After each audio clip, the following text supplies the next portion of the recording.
Cher agripreneur visionnaire, j'espère que tu vas bien. Si tu me découvres pour la première fois, je m'appelle Thierry Toukou. Sur la vidéo d'aujourd'hui, je vais partager avec toi les 7 cultures vivrières les plus rentables en Afrique. Dans cette vidéo, c'est une première partie de 7 cultures vivrières que je vais partager avec toi. Je ferai comme ça plusieurs autres vidéos afin que tu puisses bénéficier des différentes cultures vivrières. Donc, reste sur ce bout de la vidéo afin de pouvoir bénéficier des 7 cultures vivrières à lancer en Afrique. Donc, sur la chaîne, je parle d'investissement en Afrique, car je reste persuadé que c'est en entreprenant en investissant qu'on pourra développer notre continent. C'est en investissant massivement sur le plan économique que le continent pourra se développer. Créer la chaîne, c'est afin de valoriser et de vulgariser les produits du terroir africain. Le but de la chaîne est ici afin de te partager mon mindset, de partager mes astuces et business, afin de t'aider dans tes réalisations, dans tes futures réalisations. C'est les thématiques qui te parlent. N'hésite pas à t'abonner en appuyant sur le petit bouton rouge, en validant la cloche, afin de ne pas manquer plusieurs vidéos business qui diffusent sur la chaîne afin de t'aider. Si tu l'as aussi déjà fait, je te dis merci. Donc, sans plus tarder, je vais me lancer dans le vif du sujet. Je te dis, le thème de aujourd'hui, c'est les 7 cultures vivrières les plus rentables en Afrique. Donc, je vais commencer par une liste de 7 cultures. Et là, nous sommes en plein dedans. La campagne commence dès maintenant.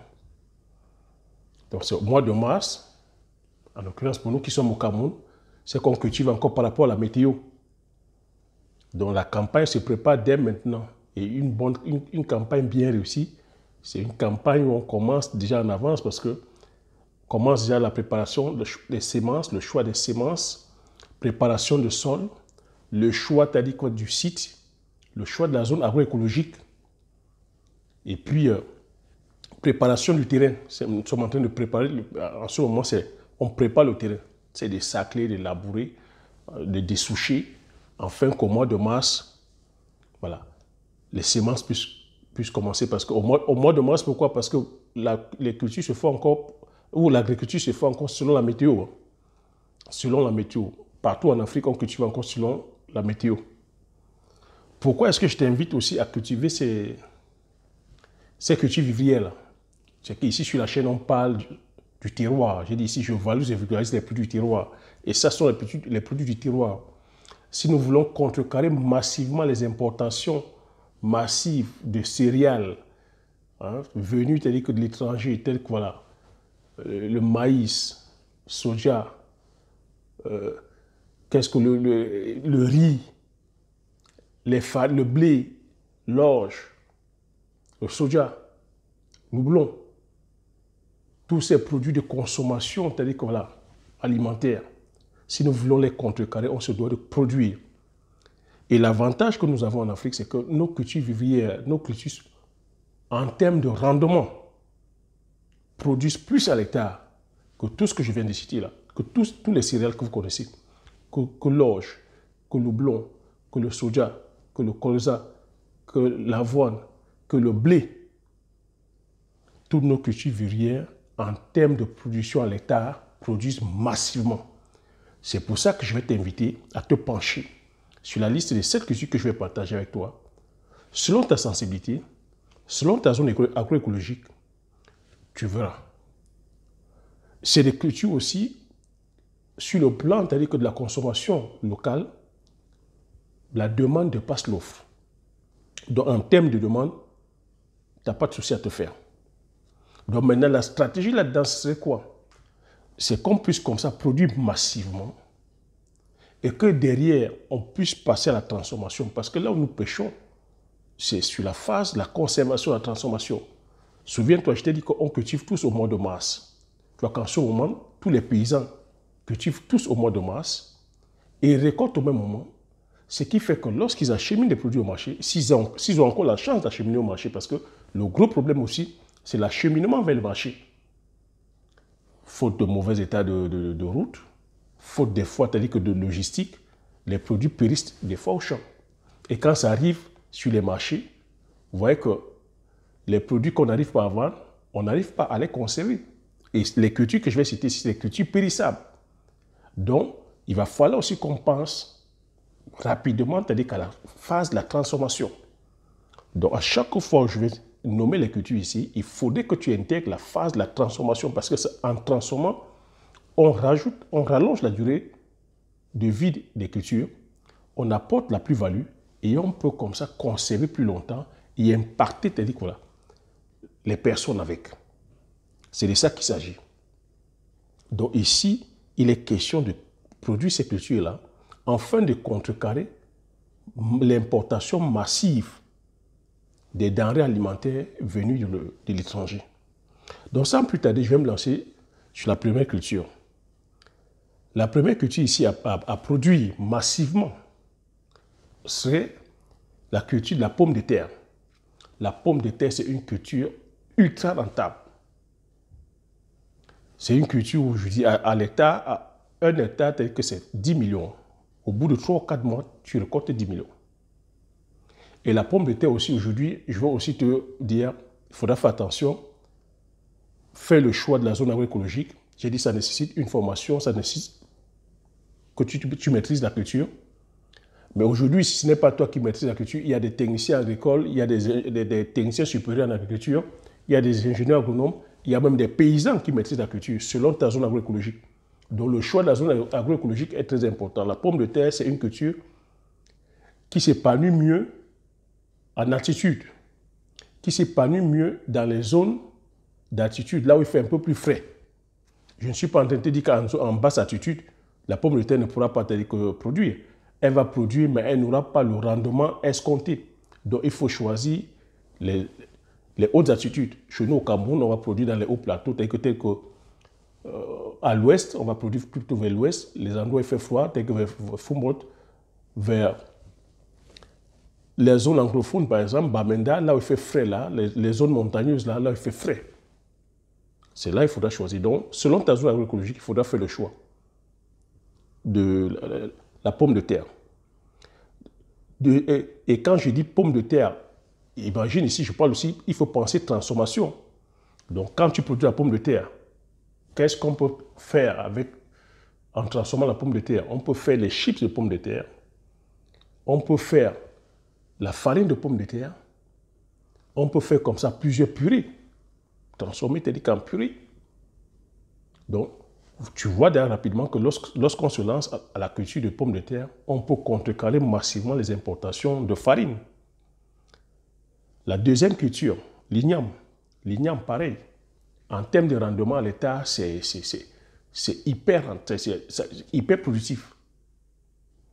Et lorsque tu cultives l'igname, tu le récoltes au bout de 6 à 12 mois. Je dis, c'est en termes de tonnage, aussi dans les 80 tonnes. Selon notre variété, les variétés d'igname que nous avons aujourd'hui, un ingénieur agronome au nom de Manassé, un béninois, qui a sorti une variété d'igname comme ça, qui produit à l'hectare massivement.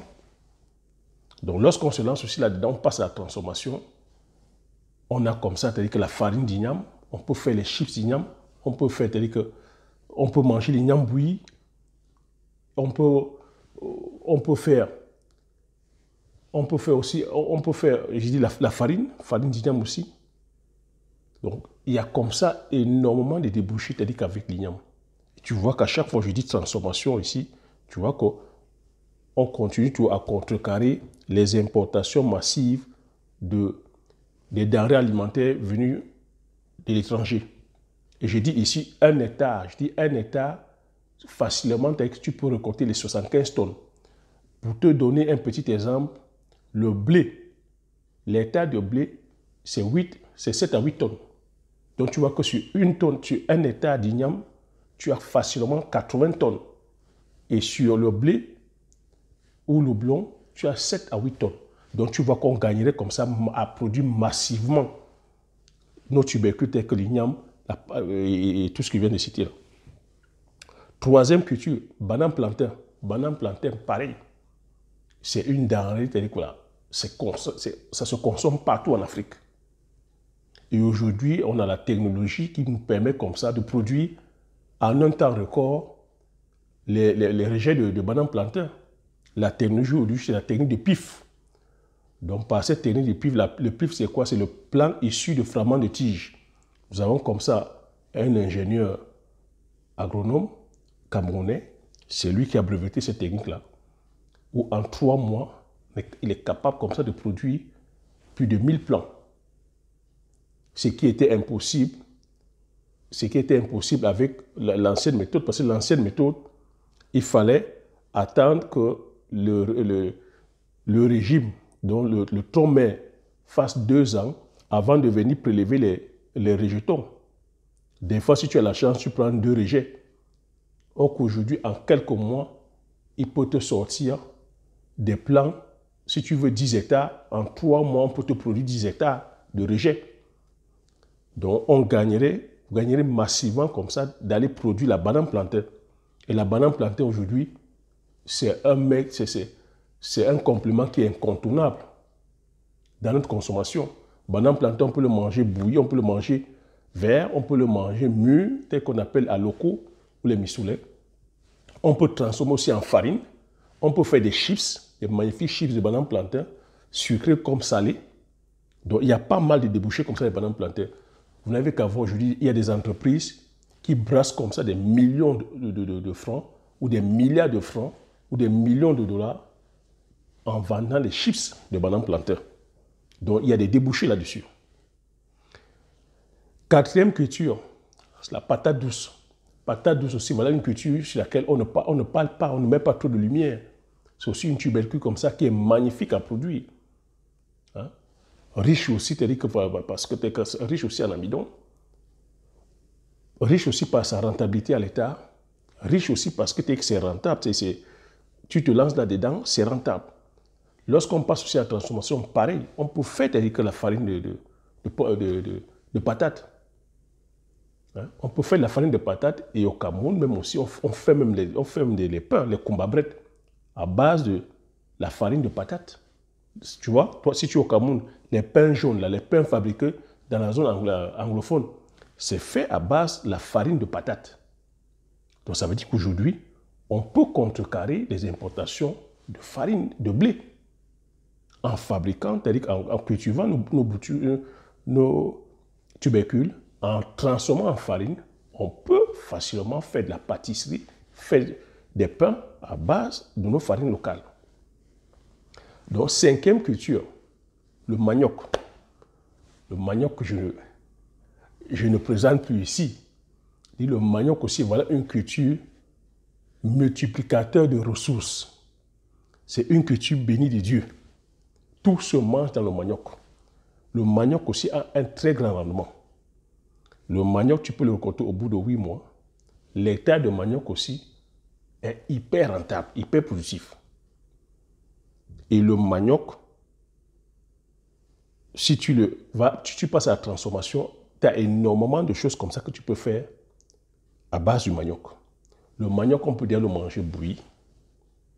Le manioc, tu peux le transformer, c'est-à-dire qu'en farine. Tu peux le transformer en couscous. Cette fois-ci, farine, couscous séché. Tu peux transformer en couscous de watafoufou, comme on dit, couscous frais. En Côte d'Ivoire, on dit plakali. Tu peux le faire en bobolon, comme on dit chez nous au Cameroun. Miondo, comme on dit chez nous au Cameroun. Tu peux faire les mitumba, pareil au Cameroun. Tu peux faire des chikwang. Tu peux faire la tchéké. Tu peux faire le gari, comme on dit aussi le tapioca. Le manioc aussi, c'est-à-dire est riche en amidon. On peut extraire l'amidon. L'amidon aussi est hyper prisé dans l'industrie. On peut faire la colle à base du manioc. On peut faire du vin. On peut faire de la bière à base du manioc. On peut faire de la liqueur de manioc.